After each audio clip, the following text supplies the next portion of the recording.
e personelit për të ofruar siguri dhe mbrojtje, por njëkohësisht duke bërë edhe ullumtime investigative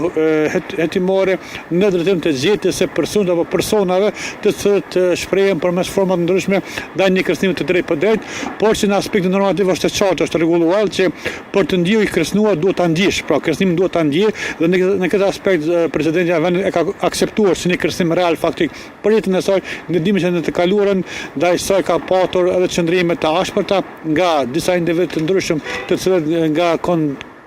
koncepti politik dhe nga toksika e skenës politike kanë ndërmarrë veprime konkrete duke atakuar qoftë njerëz apo palën tjetër. Në rastin konkret, përveç që presidenti Vjosa Osmani të kërcënuar, a ndjen edhe familjarët e saj, pra shtohet mos mbrojtëse edhe për bashortin, në këtë rast edhe për fëmijët?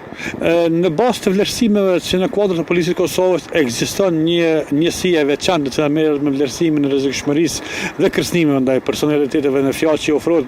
siguria nga ana e policisë Kosovës dhe padyshim që jo vetëm personin në fjalë që është drejtuar kërcënimi, por në vazhdim e veprimeve operative, por në vazhdim e përcaktimeve të qarta, procedura standarde operative dhe normative përkatëse, edhe familjarët e rrethit të ngushtë, familja e ngushtë ju ofrohet siguria nga ana e policisë së Kosovës, i shtohet masa sigurisë, por deri atëherë ne shohim se ka një veprim konkret nga ana e policisë së Kosovës, sepse në kohë rekorde ju ofron mbështetje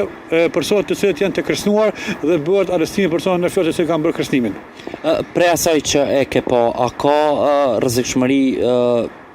konkrete për rastin konkret për flasin për Vjosa Osmanin prej ngjarjeve që i ke pa kohëve të fundit? Në aspektin e klimës politike, të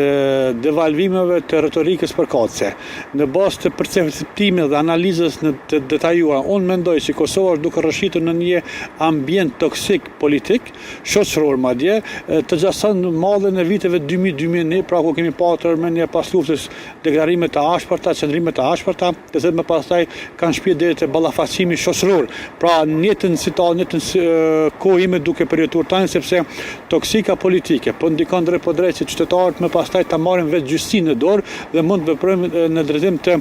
përfaqësimit apo pëlqimit të ndonjë subjekti ndaj një subjekti tjetër politik, por duke rrezikuar edhe jetën personale të personave që janë bashkë institucioneve apo subjekte politike, por njëkohësisht duke rrezikuar vetveten. Prandaj në këtë segment do duhet që të ekzistonte një kod i mirësjelljes mes përfaqësuesve politik pushtet dhe opozit, dhe ndaj të cilët do duhet që të distancohen nga qëndrimi i përdorimit të gjuhës së ashpërt, e cila nuk i kontribon, nuk është e favorshme në kohën aktuale që të kemi veprime të tjera, sepse imagjinoni një rast ku dy palët kanë qëndrim